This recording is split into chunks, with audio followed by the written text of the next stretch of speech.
opened up this incredible room filled with statues of gods and kings, all kinds of wonderful treasures, and many written inscriptions all over the walls in the ancient Sumerian cuneiform. Deep beneath the ruins of Mesopotamia, archaeologists broke into a sealed tomb untouched since the Age of Kings. A tomb believed to belong to Gilgamesh, the legendary ruler of Uruk. The air that escaped was thick and colder than it should have been. Inside, the walls were covered in markings no one could read. And when the inscriptions were finally decoded, the team realized they hadn't uncovered history. They had disturbed something that was never meant to be found. The rumor beneath the river. For years, people living near the ruins of ancient Uruk told strange stories about a stretch of desert where the Euphrates once flowed. They said the ground there sounded hollow when struck with a shovel. Cattle refused to cross it, and those who did claimed the earth vibrated beneath their hooves. Older villagers called it the river's grave, warning that something ancient slept beneath the cracked earth. Most archaeologists dismissed these tales as folklore, the kind of superstition meant to keep people away from the unstable sands of an old riverbed. The legend itself was far older than the city's ruins. The Epic of Gilgamesh describes how the great king of Uruk was buried beneath the river that gave his city life. For generations, scholars thought the phrase was symbolic, a poetic way to honor a mythic king. After all, the idea of building a tomb beneath a river seemed impossible. But as the centuries passed and the Euphrates slowly changed its course, something peculiar appeared in the dry landscape it left behind. Geological surveys revealed that the ancient Euphrates had once curved sharply around a raised formation buried under the soil. The shape was too even to have formed naturally. It looked as though the river had once surrounded a man-made structure that became buried after the river dried up and moved away. In 2003, a German-led team under archaeologist Jörg Fassbinder arrived to investigate the site. Their goal was simple: to determine whether the strange formations beneath the hardened clay were natural or man-made. Using advanced magnetometry equipment, they scanned deep into the ground. The readings that came back stunned everyone. Beneath the surface lay a network of rectangular voids connected by straight corridors. The shapes were far too orderly to be caused by erosion. According to the field report, the largest void measured nearly 60 feet across, a central chamber positioned precisely where the Euphrates once flowed through Uruk. The resemblance to the ancient text was undeniable. Experts quickly divided over the findings. Some argued that the voids could be ancient irrigation tunnels, long collapsed and forgotten. Others insisted the design was deliberate, too clean and too consistent to be anything but architecture. Fassbinder's own notes revealed that even the alignment of the buried walls matched descriptions in the epic, which mentioned a resting place sealed beneath the waters of the earth. For the first time, the myth of Gilgamesh's burial began to look less like legend and more like a possibility. News of the discovery spread fast. Government officials in Baghdad grew cautious, citing security risks and religious concerns. Clerics warned that disturbing a royal tomb could bring spiritual consequences. The Ministry of Antiquities stalled for months, torn between preserving cultural heritage and uncovering what could be the most significant find in Mesopotamian history. Eventually, a compromise was reached. A joint Iraqi-German expedition would be permitted to proceed, under strict supervision and with limited excavation rights. When the team returned to Uruk, the locals kept their distance. Some watched in silence. Others prayed quietly along the edge of the dry riverbed. According to witness accounts, even the wind seemed to hesitate around the dig site. The ground was dry and cracked, the heat rising in visible waves. But beneath that hardened clay, instruments continued to detect something impossible. A signal that pulsed faintly from deep below. What began as a rumor in a small village had become a verified discovery. As the team began marking trenches across the old riverbed, no one realized they were standing above something that had been buried for thousands of years. The technology that pierced the sand. The first challenge was seeing through the layers of hardened earth without damaging what lay beneath.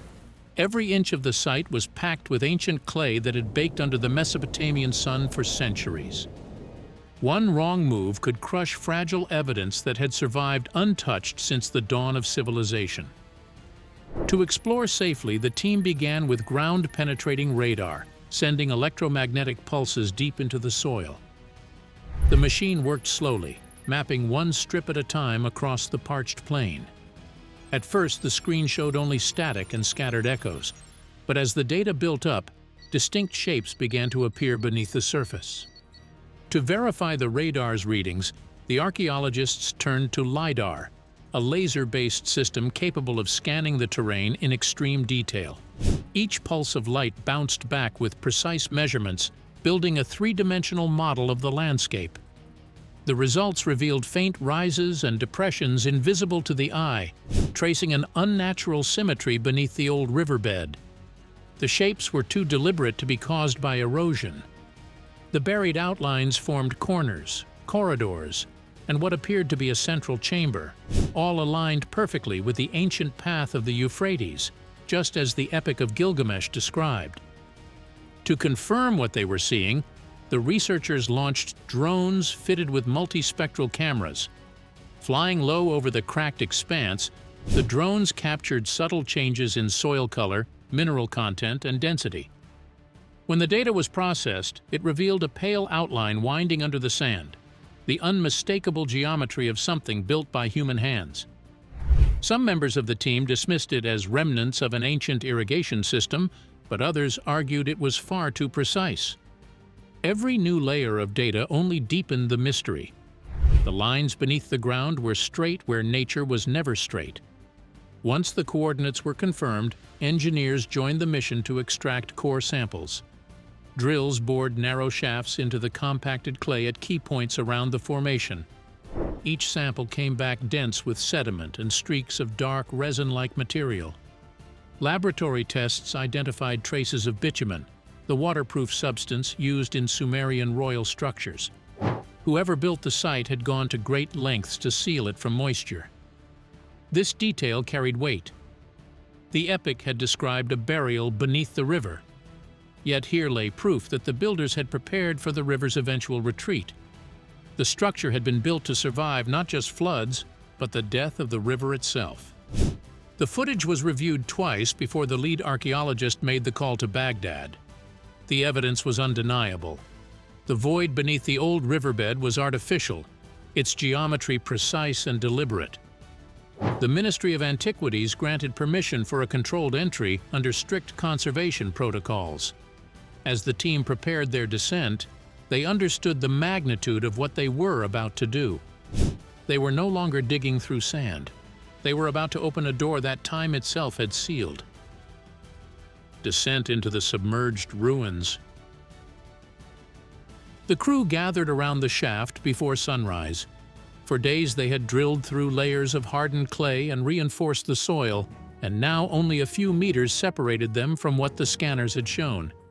The desert air was still and tense. No one spoke unless necessary. The sound of the machinery faded into the distance, leaving only the scrape of tools and the low hum of the generators. According to one field engineer, the ground felt as if it were holding its breath. Once the final crust of sediment was removed, the team began clearing the opening by hand. Every scoop of dust revealed a new texture: compacted sand, burnt clay, and traces of black resin that clung to the rock. The smell of bitumen and scorched earth grew stronger as they descended. One worker described the air as thick, as if it hadn't moved in thousands of years. Slowly, the edge of a wall began to emerge beneath the compacted soil. The team followed its line until it formed a corner, and then a doorway came into view. The doorway was sealed tight with layers of hardened black material. It looked like tar but had a metallic sheen under light. The coating had been applied in heavy bands, as if whoever built it wanted to trap something inside forever. Carved into the center of the slab were circular patterns that none of the experts could identify. A conservator recognized faint cuneiform impressions near the edges. but the writing curved inward in spirals instead of straight lines. Some of the archaeologists believed it was meant as a blessing. Others quietly said it looked more like a warning. Before touching it, the team placed environmental sensors near the seal. The readings showed trapped air behind the stone, ancient gases sealed since the structure was first closed.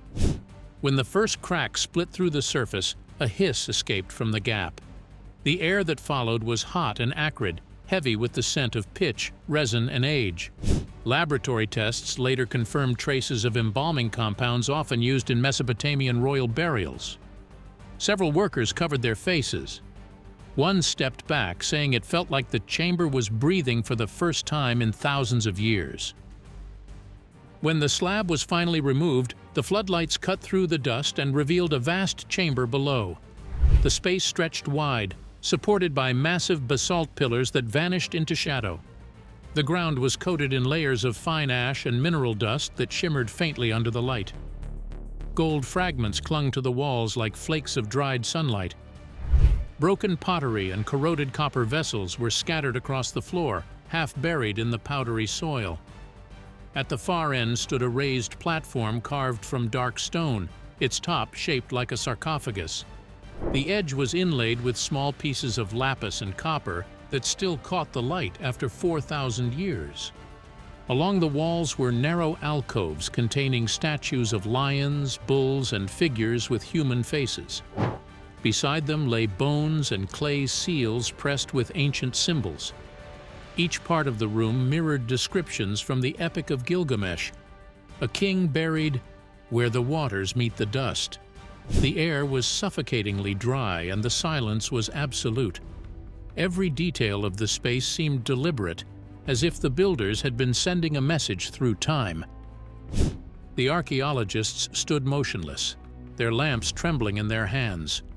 What they had uncovered no longer felt like a tomb. It felt like a warning carved in stone. A message meant not to honor the dead, but to remind the living why his rest had been sealed. The tomb's design and the artifacts that shouldn't exist. Once the main chamber had been cleared, the team began a full survey of the site. The more they studied the layout, the less it looked like a royal resting place. The floor was carved with faint raised lines forming a miniature of Uruk's old city walls. Each section carried symbols representing the gods named in the Epic of Gilgamesh. According to the excavation notes, the arrangement resembled a barrier of protection, as if the builders meant to lock something inside rather than keep intruders out. The ceiling was low and streaked with fading traces of blue pigment dotted with white. It seemed the workers had painted the stars above the king so that both heaven and earth would meet underground. Along the right corridor, the team's lights caught a carving that left everyone speechless. It showed a towering figure wrestling a lion, muscles drawn in sharp detail. The resemblance to ancient seals from Uruk was undeniable.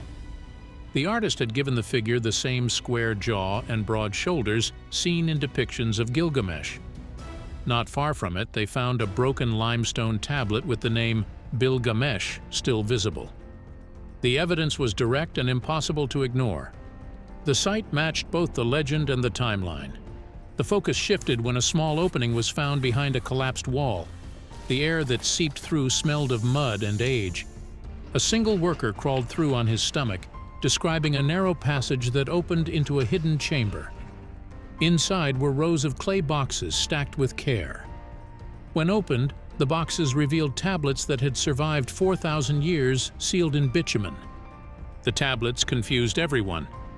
Some were written in Sumerian, others in Akkadian, and several combined both languages in the same lines.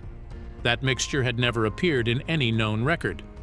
The first few tablets were harmless, lists of offerings, hymns to the gods, but the tone soon changed. One described a king born of the seed of gods and men, warning that his strength broke the order of heaven. Another detailed a burial beneath the river that binds the worlds, suggesting the Euphrates itself had been used to seal him away. A third spoke of a plant of return, said to restore life, but the text ended abruptly with the line, "If he rises, the dust will starve. The translators argued over its meaning. Some believed it was a mythic warning written by priests who feared their king had become too powerful.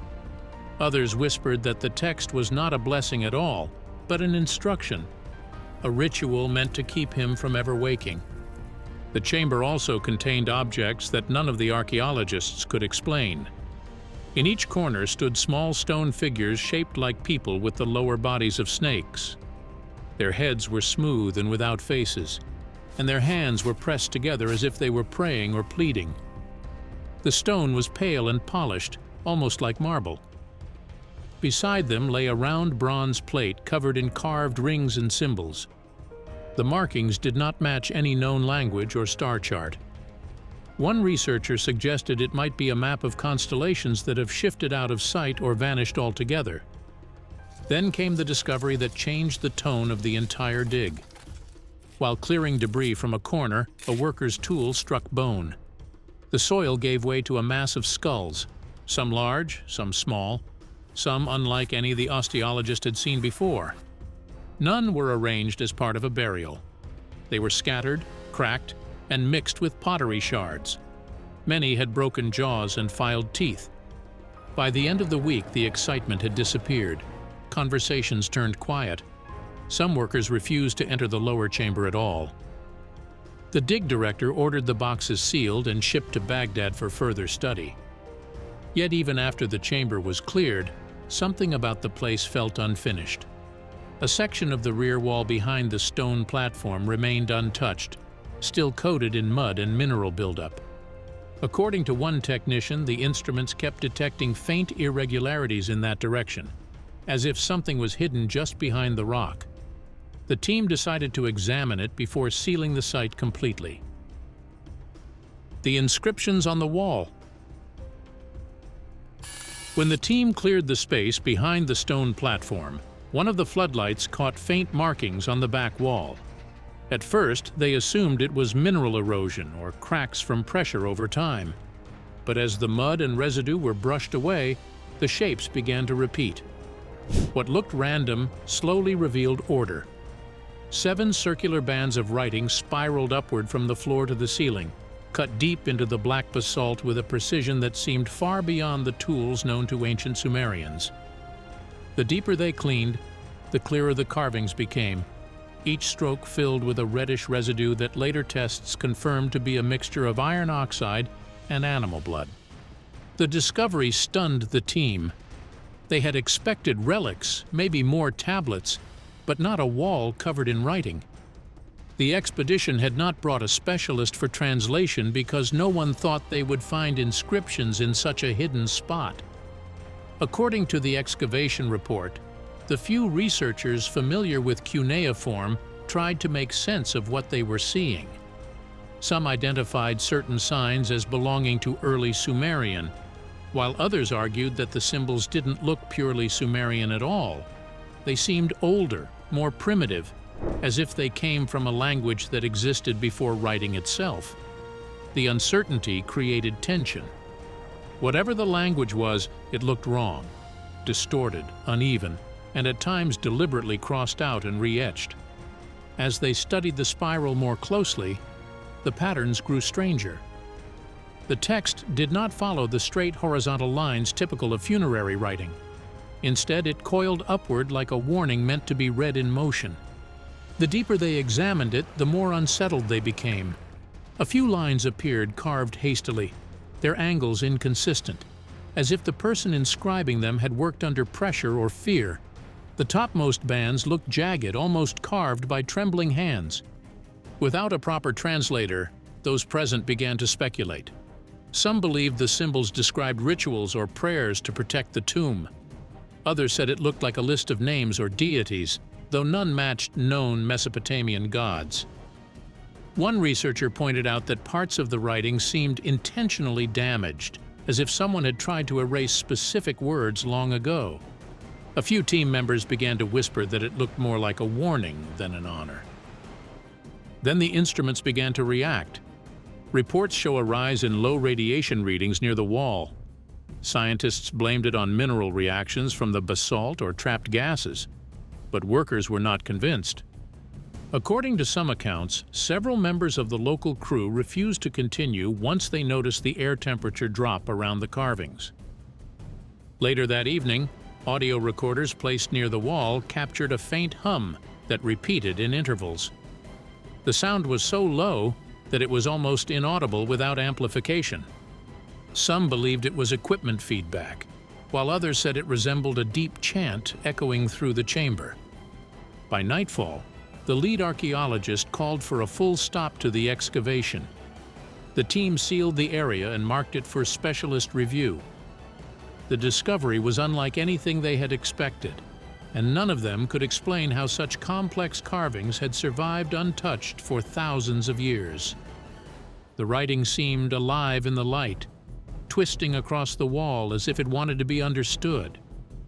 And for the first time since the dig began, everyone agreed on one thing. They had uncovered something they were not ready to face. The team decided to bring in experts and advanced equipment to analyze the inscriptions remotely. But when the data came back, what they found only deepened the mystery. Decoding the message. For several days, the chamber remained sealed while every image, scan, and recording was sent to research centers in Berlin and Baghdad. The atmosphere among the team had changed. The discovery no longer felt like archaeology. It felt like something they were intruding on. The researchers who took over remotely used advanced imaging to recreate a complete 3D model of the inscriptions. When they examined it under ultraviolet and infrared light, they noticed something the naked eye had missed. Beneath the visible writing lay another network of faint engravings, thinner, sharper, and etched in a different direction. At first, they assumed the lines were tool marks or traces left by a previous construction phase, but after digital enhancement, the pattern became unmistakable. It was writing. Someone had carved a second message underneath the first, like a hidden confession buried inside a prayer. When translated character by character, it became clear that the top layer, the visible one, was ceremonial. The text beneath it was not. The second layer carried a tone that was raw and fearful.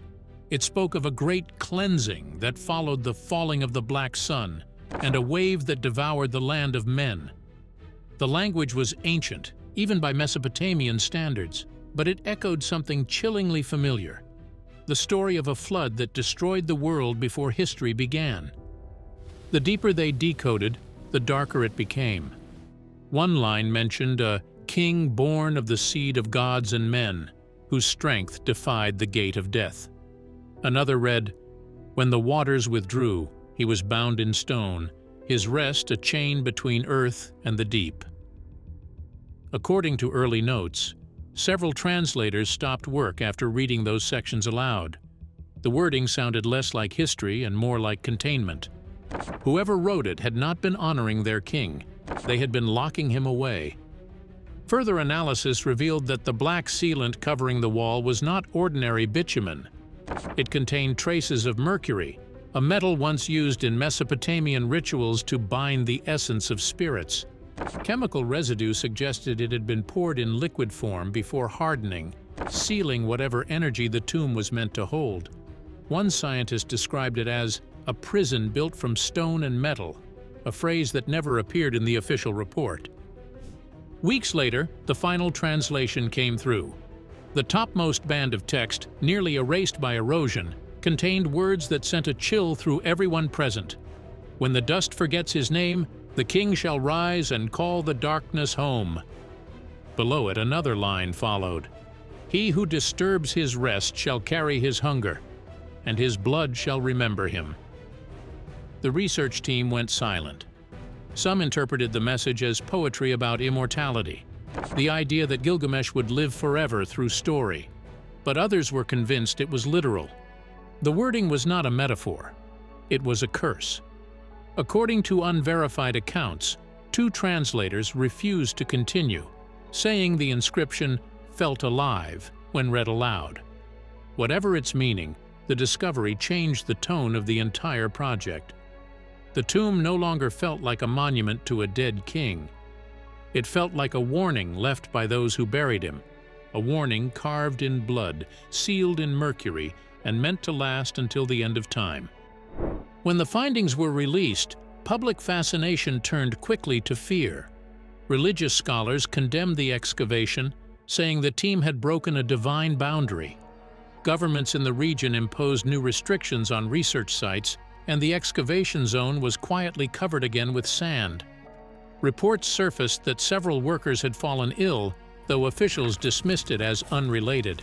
The archived footage from the site was locked, and only select images were ever made public. In academic circles, the Gilgamesh discovery is still discussed, but cautiously.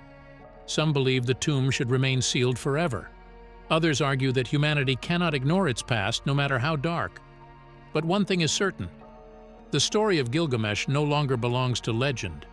It now exists somewhere between history and warning, between fact and fear. And if the translation is to be believed, the king who once ruled Uruk is not gone. He is waiting, buried beneath the river that once gave his city life, and in the silence of the deep, he still remembers the world that disturbed his sleep. They say legends never die. But what if some were never meant to?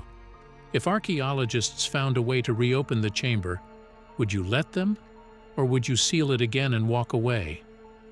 Tell us what you'd do in the comments. Thanks for watching. See you in the next one.